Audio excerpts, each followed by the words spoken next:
Hey, joining us now on the MARR Rock Show, we have Mike from the band Edisun, and it's the second time having somebody from Edisun on the show, and I'm excited to talk to you tonight. Mike, welcome to the show. Yeah, thank you. Good to be here. So, hey man, I'm going to ask you about the new album Collision in just a minute, and we're going to talk about that. But first, for folks who don't know your band, you guys had a really interesting start to like the first 4 years of your band. Can you kind of fill folks in on what I'm talking about how you guys got a unique start as a band? Yeah, definitely. I mean, I'm fairly new to the band, but we've done a lot of work with the troops, going overseas, playing with those guys, and I've only been in the band 2-3 years, and it's been really inspiring playing for the troops and hanging out with them, and that was really a big start of it. And I know the guys, I don't have the experience myself, but they have some pretty wild experiences they can share with you. And things they've seen overseas. Now, did I see that you guys were just recently in Singapore as well? Did that just happen not too long ago? Well, actually, we're headed there soon in July. So we're going to Diego Garcia, which is an island off the Indian Ocean, and then we're headed to Singapore. So we're very excited for that. Now, is that a military-related thing as well, or are you heading over there to tour for the public over there? Part of it is. Diego Garcia is a island that is for the troops, and then Singapore, we will be playing a couple venues there. Very excited about that. I haven't been there myself, so. So I read something that Ethan wrote about the new release of the album and about the kind of a gap there's been between the two albums, and he wrote down in your guys' bio, it's kind of a it's been 5 years since the last album. Some people ask why it's taken so long for a new record. And he wrote, it's a hard question to answer, but it's been a hell of a journey. Tell us a little bit about the journey of the band, and especially the journey in your time with the band. I mean, it's been crazy, man, because before I joined, I mean, they were hitting the road hard. I've done some serious touring myself with them recently. And definitely some cool stuff happened, driving the bus around. Playing shows in parking lots, you know. A couple times we had a bus caught on fire, you know, things like that. It wasn't serious, but you know, it was crazy. We were actually behind Miley Cyrus's bus when her bus lit on fire. You know, so it's been quite a journey, and this album in particular I'm very excited about because we have guys like Charlie Drayton and Ron St. Germain on it, and those guys are just, Charlie Drayton, working with him was incredible. He's very inspiring. He's worked with the Cult, the Rolling Stones, Herbie Hancock, Fiona Apple. Like, he's been all over the place, and working with him was really a real treat. Now, I can't let that go without a little more elaboration. Now, how were you behind Miley Cyrus's bus when it caught on fire? We were at the French Quarters in New Orleans. And we were taking off, and we saw the bus, like Miley's bus was in front of us. And I think Ethan was outside, you know, working on the bus, doing something. And so we see them get out, and Miley gets out to some other car, and all her bouncers get back in the bus. So they leave, they're ahead of us. And then as we're on our way out, not on the way out, but we're back on the highway, we just get some Twitter feed that Miley Cyrus's bus catches on fire, you know. It's like, we thought we were like, oh man, guess we're the bad omen here? I don't know. We just parked behind them, now they're burning. That's a crazy story, man. So, hey, so the new single's out. It actually came out yesterday, I think, Kill Me With Your Kiss. So it's a very cool tune. We're going to spin that this week on the show. What made you guys choose that single as the first release? Is that a label decision, or did you guys hash it out together? Well, we hashed it out together. I mean, we had a couple of other ideas at first, and this one I think just kind of stuck out for us. Because I think even when we play it live, not only do we get the best response from people, but I think we all just kind of feel it more. It's one of those things we just kind of said, all right, this is the single. It feels right. People respond to it.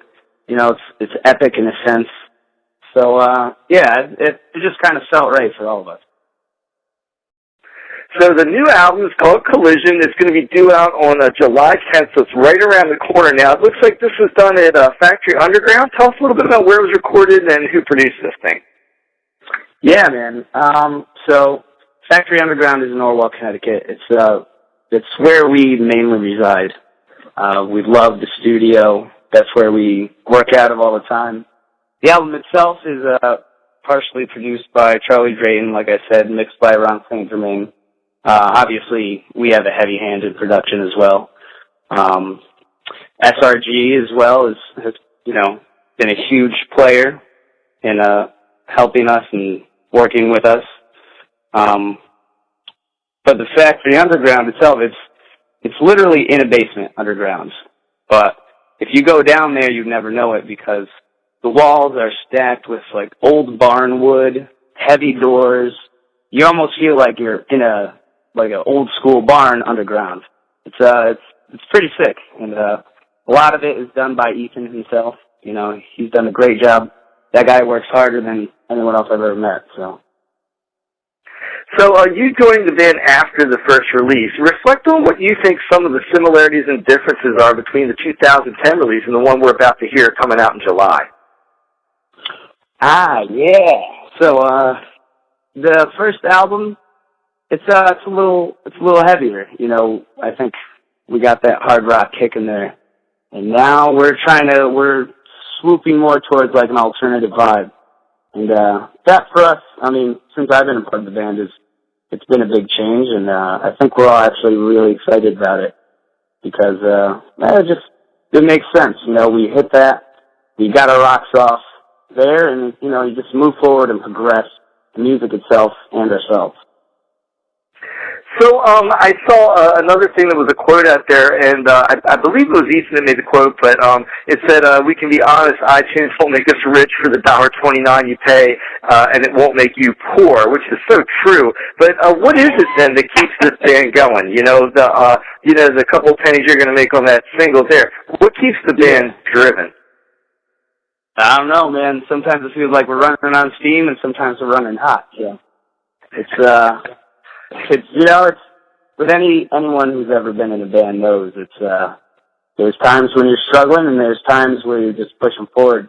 I think a lot of what keeps us really moving is touring. You know, we got the album done and then we hit the road, and we all just love the road, and we all love hanging out, playing together, meeting new people.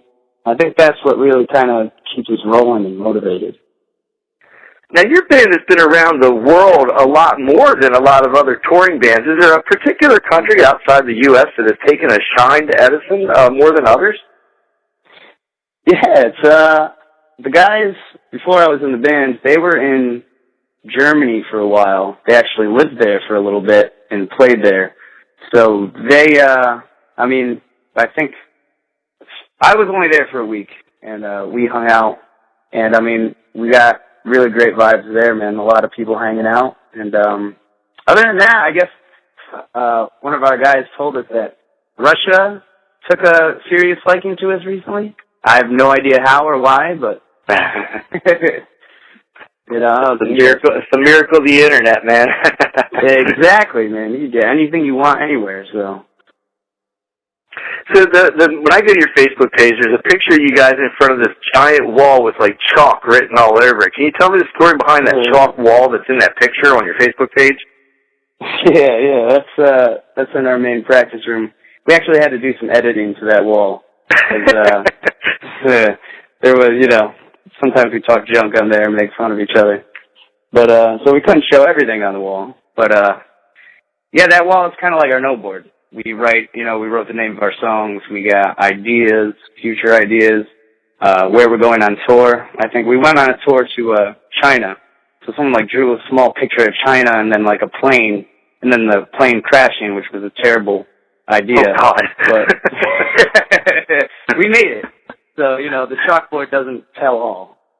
But it'd be really cool if you guys had a dry erase board, one is filled up to sell one of them off to your fans, the archives of the notes from your band, man. I think people would really love to take a shot at something like that.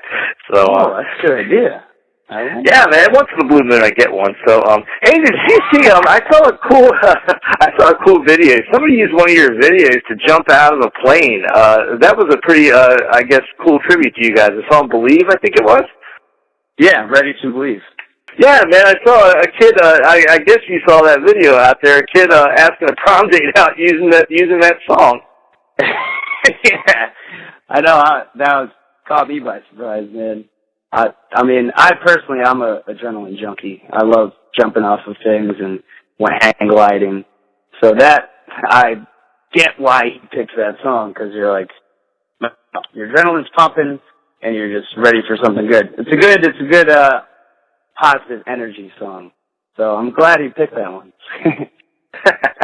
So, hey, you guys had last thing I want to ask you, you guys had last time I had somebody from the band on the show, you had like kind of a classic tour bus, and then you mentioned something that started this interview about the fire. So are you still rolling in like that classic bus? Wasn't it like a 1970s bus or something? Yeah, man, that is don't quote me on the year, I think it's a 1970 something, 1974 I want to say. It was a old MC bus that was converted into a tour bus. So I believe it's the same one, not the same exact one, but the same model that Johnny Cash used to use. So even going inside, it's pretty cool, man. And it's it's funny that the fire we had on it had actually nothing to do with the bus itself, besides we had some logs to stop the bus from rolling on the hill, and somehow one of them sparked up. It might just be the heat, because we were down south. So we're all like chilling, hanging out on the bus. Just, pulls over. He's like, "Oh, it's on fire." What's that? We're all running out, and then no one can remember where we put the fire extinguisher. So we're all running around like jerks with our chickens with our heads cut off, and we found it, obviously. And where's Molly when you need her? Yeah, right. She jinxed that, man. So, hey, Mike Russo, everybody, the bass player for the band Edisun. They're from generally Norwalk, Connecticut area, and their new album, Collision, is due out July 10th, and we're going to be spinning a new single tonight. So, hey, Mike, thanks so much for being here on the show. We really appreciate it. Yeah, thank you, man. And check out Kill Me With Your Kiss, and we will probably be seeing a city near you. So check us out. All right, man. Hey, thanks so much, man. Yeah, thank you.